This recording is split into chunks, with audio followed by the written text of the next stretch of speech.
रस्त्यामध्ये अतिक्रमण झालेल्या या मागण्यासाठी आंदोलन करण्यात येत आहे।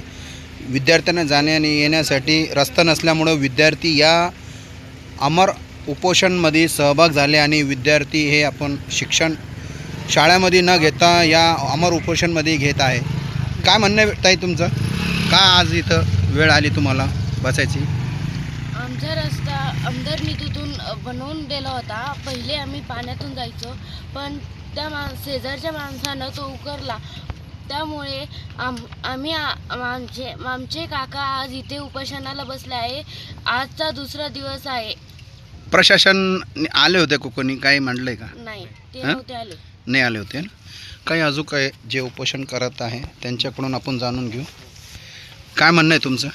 नमस्कार, मी बाबासाहेब नजन। मी 1 महिना झाला रस्ता बंद आहे। महिन्यापासून मी परेशान झालो आहे। तहसीलदार यांना वारंवार निवेदनं दिले, पण कोणतीही प्रकारची दखल घेतली नाही त्यांनी।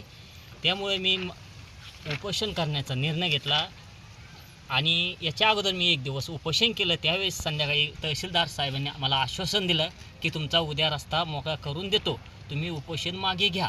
त्या पद्धतीनं मी मागे घेतलं, त्यांचा मान सन्मान ठेवून मी उपोषण मागे घेतलं, पण त्यांनी ते रस्त्याचं जे आश्वासन दिलं होतं ते पूर्ण नाही झालं। त्यामुळे मी पुन्हा आता दुसऱ्यांदा उपोषण करण्याची वेळ आली आहे। आपलं कुटुंबाबरोबर आज इथं?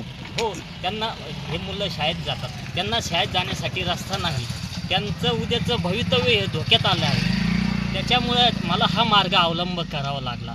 आता स्वातंत्र्य मिळून आपल्याला आता 78 वर्ष पूर्ण झाले आहे आणि आज उद्या 2 दिवस स्वातंत्र्य दिन आला आहे, पण ही दुर्दैवी घटना रस्ता बंद आहे। आज 78 वर्षामध्ये अशी घटना यायला नाही पाहिजे। आपण विकसित देशामध्ये आहे।